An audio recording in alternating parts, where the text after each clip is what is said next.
Hello दोस्तों, नमस्कार। दिन भर की बड़ी खबर बिना देरी का आपको बताएंगे। जहां सबसे पहले बताएंगे निज्जर हत्याकांड में जिन लोगों का नाम आया था दोस्तों, उन पर कनाडा में बड़ा हमला किया गया है। बताएंगे आखिर क्यों इन पर किया गया है हमला दोस्तों। तो वहीं डेनमार्क पहुंचा भारतीय नौसेना का जहाज तबर समुद्री क्षेत्र में द्विपक्षीय संबंधों को मजबूत करने पर बड़ा जोर। तो वहीं भारत के लिए बांग्लादेशी आतंकी संगठन जमात इस्लामी का बड़ा ऐलान दोस्तों। बताएंगे क्या कहा इन्होंने। तो वहीं न्यूयॉर्क के मेयर की बहुत बड़ी गलती, स्वतंत्रता दिवस भाषण में भारत को बार बार इस नाम से संबोधित किया है दोस्तों। बताएंगे कितनी बड़ी गलती की है इस न्यूयॉर्क के मेयर ने। तो वहीं पद्म पुरस्कार से सम्मानित डॉक्टरों ने प्रधानमंत्री नरेंद्र मोदी जी को लिखी है चिट्ठी दोस्तों, और कर दी है ये सबसे बड़ी मांग। एक से एक बड़ी जानकारी बताएंगे, बस आप वीडियो के अंत तक बने रहेगा। और खबरों में आगे बढ़ने से पहले देश भारत का पुरजोर समर्थन करते हैं तो वीडियो को लाइक करके, चैनल को सब्सक्राइब करके, बेल आइकन दबा के कमेंट में जय हिंद कहना मत भूलिएगा। और आप सभी को रक्षाबंधन की बहुत बहुत शुभकामनाएं। बात करें पहली बड़ी खबर की, जहां कनाडा में रिपब्लिक प्लस टीवी के मालिक और आईएसआई एजेंट तारिक कियानी पर बड़ा हमला। निज्जर हत्याकांड में है इनका नाम दोस्तों। न्यूज 18 ने शीर्ष खुफिया सूत्रों के हवाले से रिपोर्ट दी है कि कनाडा में पाकिस्तान की इंटर सर्विसेज इंटेलिजेंस यानी आईएसआई के कथित एजेंट तारिक कियानी, जो रिपब्लिक प्लस टीवी का मालिक है, उसके कनाडा स्थित सरे में उसकी दुकान पर हमला किया गया, जहां वो अपना प्रिंटिंग का कारोबार चलाता है। रिपोर्ट के मुताबिक हालांकि हमले के पीछे का कारण अभी तक पता नहीं चल पाया, लेकिन इससे हमले में उसकी संपत्ति को काफी नुकसान पहुंचा है। कियानी और उसके सहयोगी और आईएसआई एजेंट राहत राव वांटेड खालिस्तानी आतंकवादी हरदीप सिंह निज्जर की हत्या के सिलसिले में रॉयल कैनेडियन माउंटेड पुलिस की जांच के दायरे में हैं। न्यूज 18 ने सूत्रों के हवाले से बताया है कि माना जाता है कि राहत राव और कियानी कनाडा में इंटर सर्विसेज इंटेलिजेंस के 2 प्लांट हैं। वे भारत से आने वाले आतंकवादियों को भी संभाल रहे हैं और जो वांटेड लिस्ट में है उन्हें मैनेज करते हैं। और ऐसी आशंका है कि इन दोनों को ही निज्जर की हत्या का काम सौंपा गया था। ये खबर दोस्तों न्यूज 18 के हवाले से दी गई है, उनके सूत्रों के हवाले से दी गई है, जो हम आपको बता रहे हैं। लेकिन सबसे बड़ी बात दोस्तों ये है कि इन पर हमला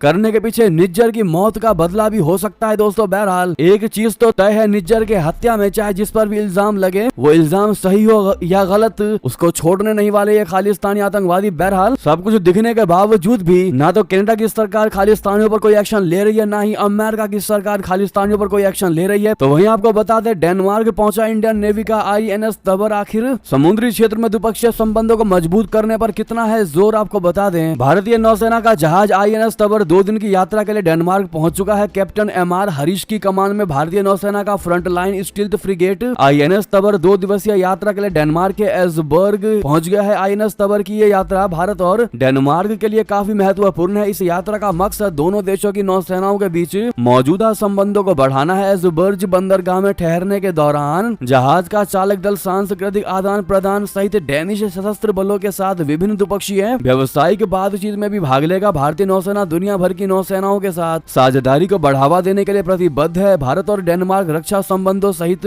और भी कई क्षेत्रों में अच्छे डिप्लोमेटिक संबंध साझा करते हैं। जहाज के पहुंचने पर इंडियन डेनमार्क नाम के एक्स हैंडल पर भी पोस्ट किया गया है, जैसा कि आप स्क्रीन पर देख पा रहे हैं। ऐसे में भारतीय नौसेना को आप लोग ऑल द बेस्ट कहना बिल्कुल मत भूलिएगा कमेंट में। तो वही बता दें, भारतीय तटरक्षक बल के महानिदेशक राकेश पाल का हार्ट अटैक से हुआ निधन। रक्षा मंत्री राजनाथ सिंह जी ने दी श्रद्धांजलि दोस्तों। भारतीय तटरक्षक बल के महानिदेशक राकेश पाल का दिल का दौरा पड़ने से निधन हो गया। उन्होंने चेन्नई में आखिरी सांस ली। जानकारी के मुताबिक राकेश पाल को बेचैनी की शिकायत के बाद दिन में राजीव गांधी जनरल अस्पताल यानी आरजीजीएच में भर्ती कराया गया था। वहां डॉक्टरों ने उनकी जांच की, साथ ही एनजीओ टेस्ट करने के लिए कहा, लेकिन उनको बचाया नहीं जा सका। रक्षा मंत्री राजनाथ सिंह जी और तमिलनाडु के मुख्यमंत्री एमके स्टालिन ने अस्पताल में जाकर राकेश पाल को श्रद्धांजलि अर्पित की। राकेश पाल का पार्थिव शरीर दिल्ली लाया जा रहा है। इंडियन कोस्ट गार्ड यानी आईसीजी के डीजी के निधन पर रक्षा मंत्री राजनाथ सिंह जी ने शोक व्यक्त करते हुए एक्स प्लेटफॉर्म पर कहा यानी लिखा कि चेन्नई में आज तटरक्षक बल के महानिदेशक राकेश पाल के असामयिक निधन पर गहरा दुख हुआ। वे योग्य और प्रतिबद्ध अधिकारी थे, जिनके नेतृत्व में आईसीजी भारत की समुद्री सुरक्षा को मजबूत करने में बड़ी प्रगति कर रहा था। उनके शोक संतप्त परिवार के प्रति मेरी संवेदनाएं हैं। जी हाँ, वाकई में दोस्तों ये खबर सबके दिल को दहलाने वाला है। अचानक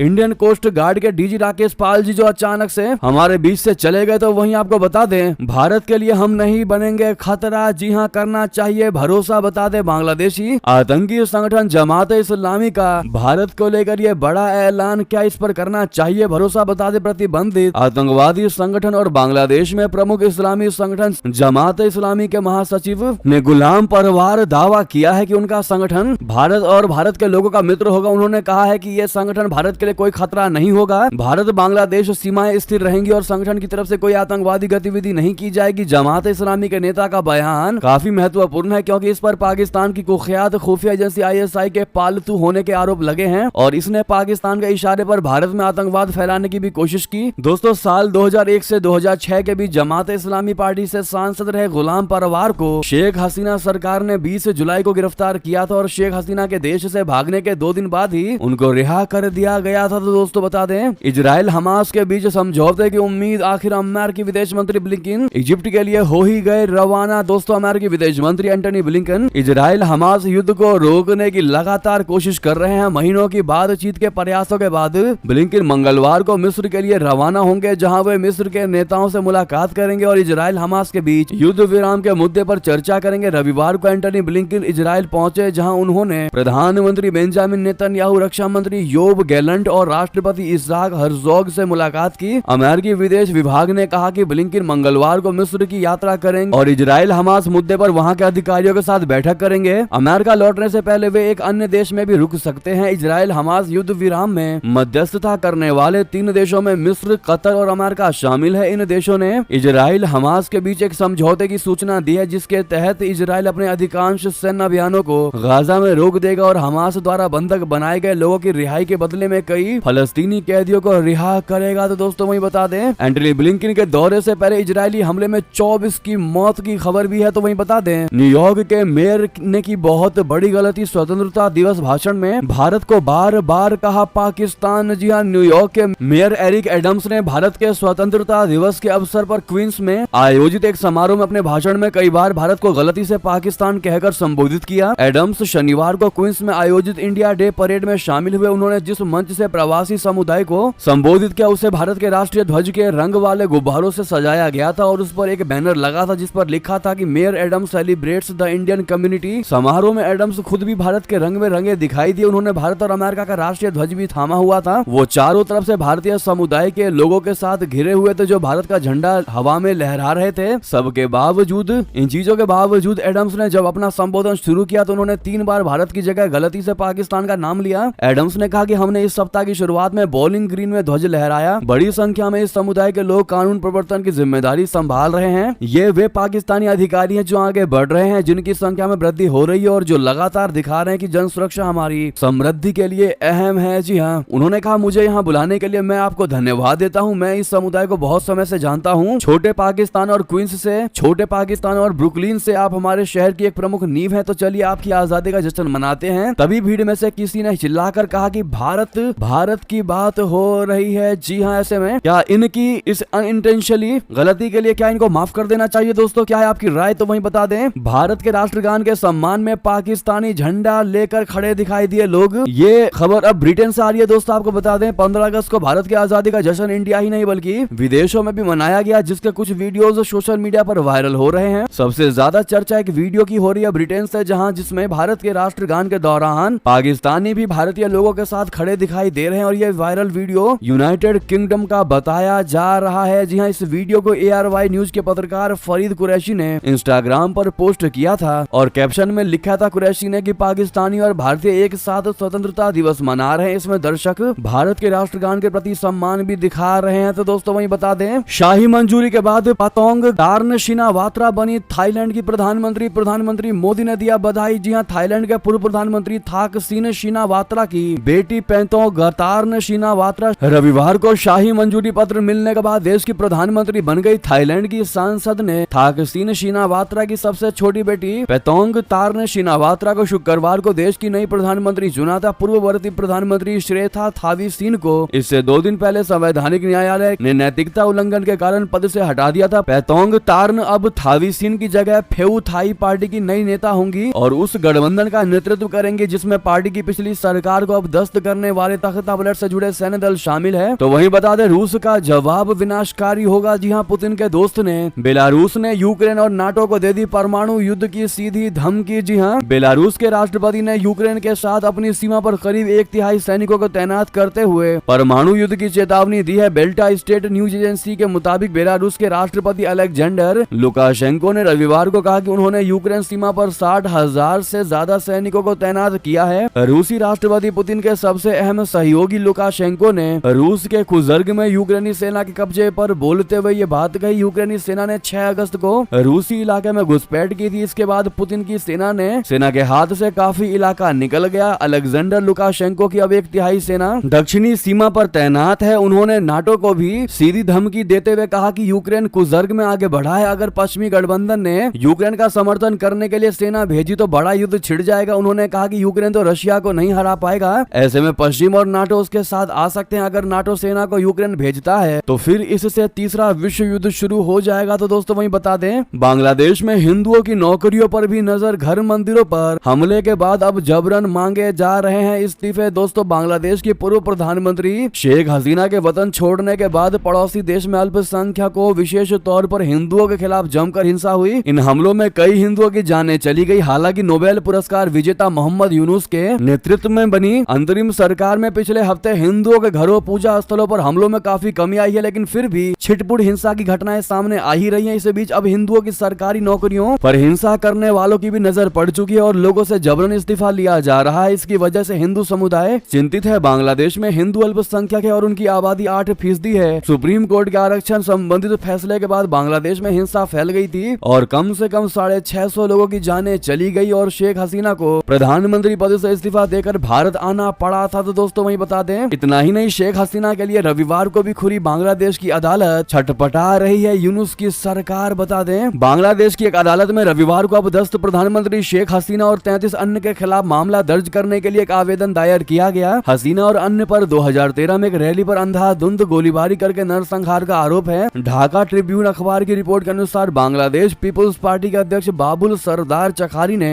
ढाका मेट्रोपॉलिटन मजिस्ट्रेट जकी अल फराबी की अदालत में आवेदन की है। तो वहीं बता दें, सिंगापुर ने एक भारतीय समेत 177 लोगों को दी नागरिकता। वर्ष में एक बार तैयार होती है सूची। दरअसल सिंगापुर की सरकार ने रविवार को 177 नए नागरिकों का स्वागत किया। इन 177 नागरिकों में भारत के तमिलनाडु राज्य के सुधन विंसेंट भी शामिल है। बताया जाता है कि सुधन ने नए नागरिकों को सिंगापुर को एक सक्षम समाज के रूप में संचालित करने के लिए प्रोत्साहित किया। सिंगापुर के विदेश मंत्री वीएन बालकृष्णन ने इस मौके पर खुशी जताई। उन्होंने कहा कि हम सभी अलग अलग प्रतिभाओं के धनी हैं, इसलिए कुछ ऐसा करें जो आपके लिए महत्वपूर्ण हो और जिससे समाज का भला हो। आपको बता दें दोस्तों कि सिंगापुर की नागरिकता को हासिल करने के लिए कुछ खास नियम भी है। अस्थायी नागरिकता हासिल करने के लिए वे लोग आवेदन कर सकते हैं जो कम से कम 2 वर्षों के लिए सिंगापुर के स्थायी निवासी रहे हैं। इसके अलावा आवेदन करने वाले आयु 21 वर्ष या उससे अधिक होनी चाहिए। तो वहीं बता दें, नेपाल में लापता 3 भारतीय 10 घंटे के बाद मिले। दोस्तों 3 भारतीय पर्यटक और उनका नेपाली गाइड के लापता होने के लगभग 10 घंटे बाद नेपाल के नगरकोट जंगल में मिले हैं। पुलिस के मुताबिक 3 भारतीय पर्यटक नितिन तिवारी, रश्मि तिवारी और तनिष तिवारी और उनके नेपाली गाइड हरिप्रसाद खरेल भक्तपुर जिले के नगरकोट जंगल में रानी झूला क्षेत्र से लापता हो गए थे। चारों शनिवार दोपहर करीब 3 बजे रास्ता भटक गए थे। उनके लापता होने की खबर फैलते ही सशस्त्र पुलिस बल, जनप्रतिनिधियों और निवासियों की एक टीम ने बचाव अभियान शुरू किया। बचाव दल आधी रात को घटनास्थल पर पहुंचा। पुलिस ने बताया कि सभी हलहेले खोपा क्षेत्र में पाए गए थे और जोंक के काटने से पीड़ित थे। तो वहीं बता दें, हिजबुल्लाह कर सकता है इजराइल को तबाह। लेबनानी गुट के ड्रोन मिसाइलों की जद में $150 अरब का इंफ्रास्ट्रक्चर की बड़ी खबर। इजराइल और लेबनानी गुट हिजबुल्लाह के बीच इस समय काफी तनाव है। बीते महीने बेरूत में हिजबुल्लाह कमांडर फुआद शुकर की हत्या के बाद इजराइल लेबनान सीमा पर पूर्ण युद्ध छिड़ने का अंदेशा है। रक्षा एक्सपर्ट का दावा है कि हिजबुल्लाह के पास मौजूद मिसाइल और ड्रोन की मारक क्षमता इतनी है कि अगर तनाव बड़े पैमाने पर युद्ध में बदलता है तो वो गुट इजराइल के उत्तरी क्षेत्रों में तकरीबन $150 अरब की आर्थिक, औद्योगिक, खाद्य सुविधाओं और संपत्तियों को नष्ट कर सकती है। तो वहीं बता दें, सूडान से बड़ी खबर। सूडान के अर्धसैनिक बल के जवानों ने गांव वालों पर अंधाधुंध फायरिंग कर दी। 85 लोगों की मौत की खबर। दोस्तों सूडान के अर्धसैनिक बलों के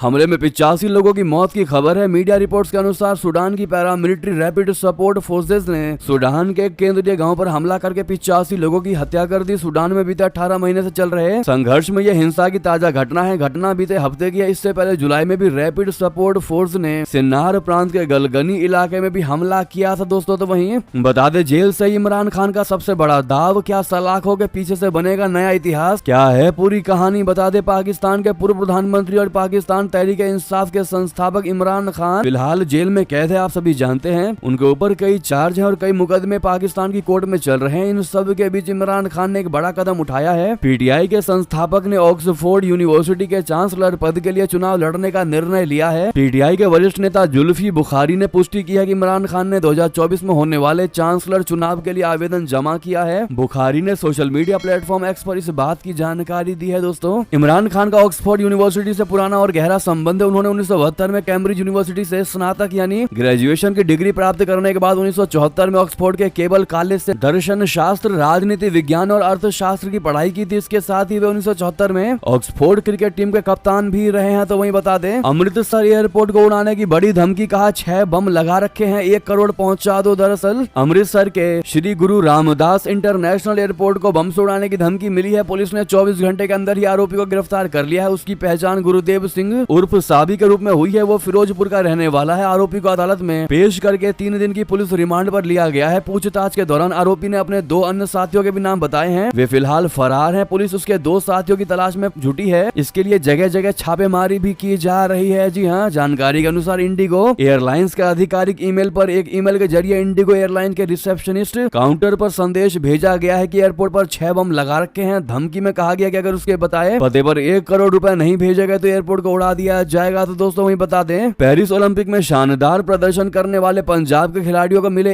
1 करोड़ रुपए। सीएम मान ने किया सम्मानित। जी हाँ, पंजाब के मुख्यमंत्री भगवंत मान ने पेरिस ओलंपिक में पंजाब का नाम रोशन करने वाले खिलाड़ियों को आज चंडीगढ़ में यानी कल सम्मानित किया। विजेता खिलाड़ियों को 9 करोड़ 35 लाख रुपए की पुरस्कार राशि दी। इसके अंतर्गत कांस्य पदक जीतने वाले विजेता खिलाड़ी को 1 करोड़ रुपए दिए, जबकि शूटिंग, एथलेटिक्स और गोल्फ में भाग लेने वाले खिलाड़ियों को 15-15 लाख रुपए दिए गए। पंजाब के मुख्यमंत्री भगवंत मान ने कहा कि आज हमारे लिए बहुत ही खुशी का दिन है। तो वहीं बता दें, प्रधानमंत्री नरेंद्र मोदी जी के प्रधान सचिव ने की उच्च स्तरीय बैठक। मंकी पॉक्स के मद्देनजर तैयारियों की समीक्षा। जी हाँ, प्रधानमंत्री के प्रधान सचिव पी.के. मिश्रा ने देश में मंकी पॉक्स यानी कि एम पॉक्स के मद्देनजर निगरानी बढ़ाने और मामलों का तेजी से पता लगाने के लिए प्रभावी उपाय करने के निर्देश दिए। उन्होंने कहा कि प्रधानमंत्री नरेंद्र मोदी एम पॉक्स की स्थिति पर लगातार नजर बनाए हुए हैं। पीएम मोदी की सलाह पर मिश्रा ने देश में मंकी पॉक्स के मद्देनजर तैयारियों की स्थिति और सार्वजनिक स्वास्थ्य संबंधित उपायों की समीक्षा के लिए एक उच्च स्तरीय बैठक की अध्यक्षता की। तो दोस्तों वहीं बता दें, मुंबई आतंकी हमलों के आरोपी तहव्वुर राणा को बड़ा झटका, भारत प्रत्यर्पित किया जाएगा, कोर्ट ने दे दिया आदेश। जी हाँ, अमेरिका की अदालत ने मुंबई में हुए आतंकवादी हमलों में शामिल पाकिस्तानी मूल के कनाडाई व्यवसायी तहव्वुर राणा को बड़ा झटका देते हुए फैसला सुनाया है। कोर्ट ने कहा है कि उसे प्रत्यर्पण संधि के तहत भारत को प्रत्यर्पित किया जा सकता है। तहव्वुर राणा पर 2008 के मुंबई आतंकी हमले में शामिल होने का आरोप है। अमेरिका से भारत प्रत्यर्पित करने की लगातार कोशिशें की जा रही थी। अब अपीलीय अदालत ने कहा कि तहव्वुर राणा को जल्द ही भारत प्रत्यर्पित किया जा सकता है। तो वहीं बता दें, पद्म पुरस्कार से सम्मानित डॉक्टरों का प्रधानमंत्री मोदी जी को पत्र, कहा चिकित्सकों की सुरक्षा के लिए अलग कानून बनने चाहिए। जी हाँ, कोलकाता के आर.जी. कर मेडिकल कॉलेज में जूनियर डॉक्टर की हत्या के बाद, रेप के बाद देश भर के डॉक्टरों में उबाल है। इस बीच पद्म पुरस्कार से सम्मानित हो चुके 70 से अधिक डॉक्टरों ने प्रधानमंत्री नरेंद्र मोदी जी को पत्र लिखकर स्वास्थ्य कर्मियों और डॉक्टरों की सुरक्षा के लिए अलग कानून बनाने की मांग की है। साथ ही स्वास्थ्य सुविधाओं में बेहतर सुरक्षा प्रोटोकॉल लागू करने का आग्रह किया है। डॉक्टरों ने सुझाव दिया है कि स्वास्थ्य कर्मियों के खिलाफ मौखिक या शारीरिक हिंसा करने वालों के खिलाफ कठोर से कठोर कार्रवाई की जाए। इसके लिए भी अध्यादेश लाया जाए। पत्र में पद्म पुरस्कार विजेताओं ने चिंताजनक स्थिति से निपटने के लिए प्रधानमंत्री मोदी से तत्काल और व्यक्तिगत हस्तक्षेप की भी मांग कर दी है। तो दोस्तों वही बता दें, चुनाव से पहले दुष्यंत चौटाला को झटके पर झटका, 2 दिन में 5 विधायकों ने छोड़ दी जेजेपी पार्टी, इसकी आई मुश्किल। जी हाँ, हरियाणा विधानसभा चुनाव की घोषणा के बाद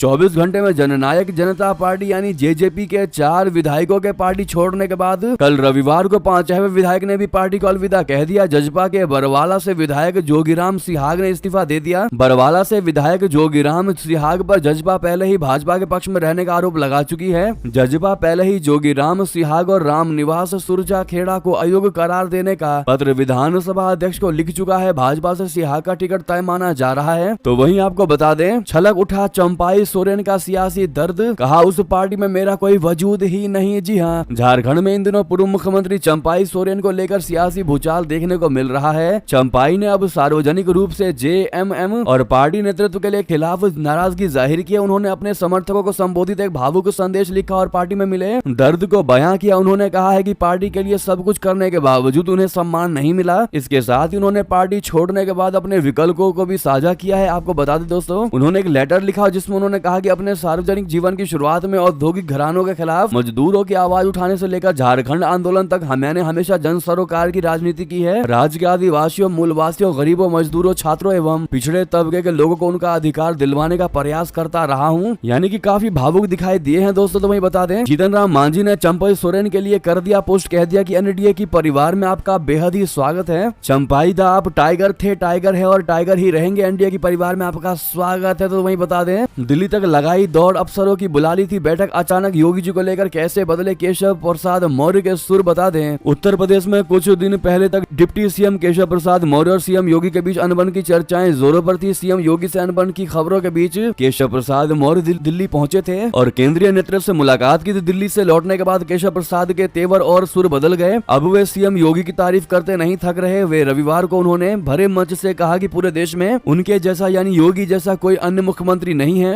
उन्होंने योगी आदित्यनाथ जी की प्रशंसा करते हुए कहा कि पूरे देश में उनके जैसा कोई अन्य मुख्यमंत्री नहीं है। उन्होंने प्रधानमंत्री नरेंद्र मोदी की भी नेतृत्व के लिए सराहना की और कहा कि वह दुनिया के सबसे शक्तिशाली नेता है और उनके जैसा कोई और नहीं है। योगी पर उनकी टिप्पणी उस समय आई है जब हाल ही में उत्तर प्रदेश में लोकसभा चुनावों में भाजपा की हार के बाद दोनों नेताओं के बीच संभावित मतभेदों की रिपोर्टें सामने आई थी। जी हाँ दोस्तों, अब इस पर आपकी राय तो बनती है। तो वही बता दें, आज रक्षाबंधन भी रहेगा भद्रा का साया, राखी के लिए मिलेगा सिर्फ इतने ही घंटे का मुहूर्त। दोस्तों आपको संक्षेप में बता दें, शास्त्रों के मुताबिक रक्षा सूत्र बंधन का कार्य भद्रा रहित शुभ मुहूर्त काल में ही होना चाहिए। दोस्तों भद्रा काल को अशुभ माना गया है, इस कारण से इस मुहूर्त काल में रक्षा बंधन का विधान निषेध बताया गया है। दोस्तों इस बार रक्षा बंधन पर 7 घंटे से अधिक समय तक भद्रा का साया रहेगा। साथ ही इस दौरान श्रावणी कर्म भी निषेध रहेंगे। इस बार रक्षाबंधन पर सुबह 5:53 से लेकर दोपहर के 1:32 तक भद्रा रहेगा। इस दौरान भद्रा का वास पाताल लोक में बताया गया है। ऐसे में दोस्तों आप 1:32 के बाद ही राखी बांधेंगे या रक्षाबंधन मनाएंगे तो बेहतर होगा। जी हाँ दोस्तों, बहरहाल ये थी की सारी बड़ी खबरें। आपको हमारी खबर कैसी लगी? आशा करता हूँ बहुत अच्छी लगी होगी। थोड़ी अच्छी लगी तो वीडियो को लाइक करके, चैनल को सब्सक्राइब करके, बेल आइकन दबा के कमेंट में जय हिंद कहना बिल्कुल मत भूलिएगा। मिलते हैं अगली बड़ी खबर में। आप सभी का यहाँ तक बनने के लिए बहुत बहुत धन्यवाद और फिर से जाते जाते रक्षाबंधन की बहुत बहुत शुभकामनाएं। जय हिंद, जय भारत।